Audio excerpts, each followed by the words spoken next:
I want to end with two stories from the Bible.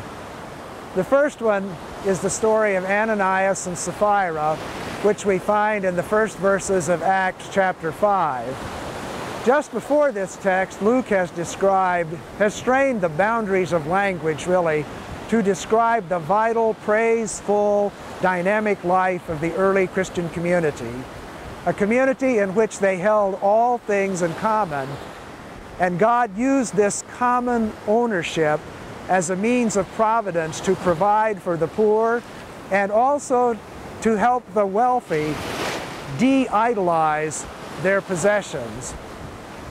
Well, Ananias and Sapphira wanted to be a part of this dynamic life, and so they sold a piece of property, but as they did so, they kept a wad of Benjamins in their back pocket. Ananias came to Peter and handed over a sum of money, and Peter asked him, "Ananias, is this everything?" Ananias said, "Yes." And God struck Ananias dead. Disciples came in, picked up Ananias' body, carried it out.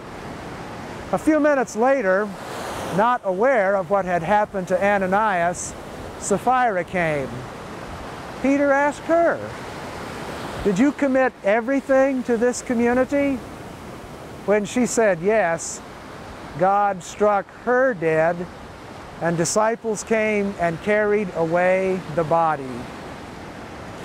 Now, many of us have difficulty believing that a God of unconditional love would strike Ananias and Sapphira dead. But there is still a deeper point to this story, and it is this: stewardship is a matter of life and death. And the other story is found in Matthew chapter 14. It's the story of Jesus and the disciples on the Sea of Galilee during a great storm. The wind has been howling. I imagine the lightning was cracking. The waves have been powerful. They have beaten against the boat, and it feels to the disciples as though the boat is going to go down. They see a figure coming to them across the water. Out of the mist, they perceive Jesus. Peter, who is in the boat, calls out, "Master, if it is you, call to me, and I will come to you." And Jesus said, "Come." And Peter got up and out of the boat and walked on the water. Now, Matthew here is using the boat as a kind of figure for his church. And the storm is the situation in which his church finds itself, buffeted by the winds, beaten by the waves, feeling as though they are about to go down into the deep. And yet, even in the midst of the storm, Jesus calls out to them, "Come, get out of the boat.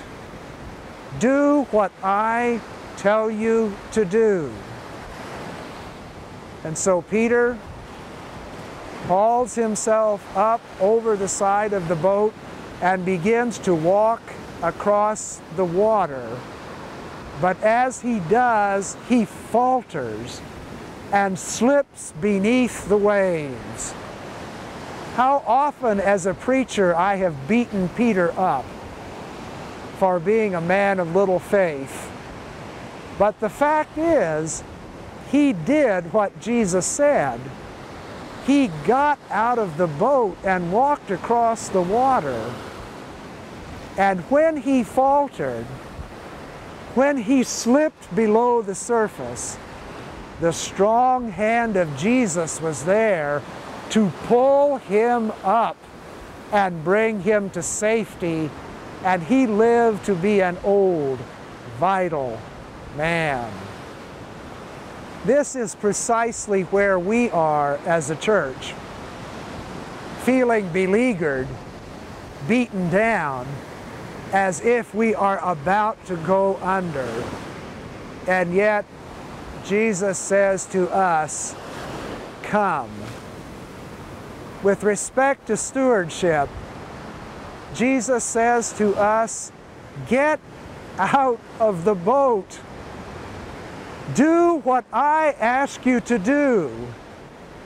Be a steward of the realm, even when you find yourself in the most difficult circumstances. And if you should falter, if you should feel yourself slipping beneath the waves, I am with you. Jesus' strong hand will lift us up. That is a promise we can count on.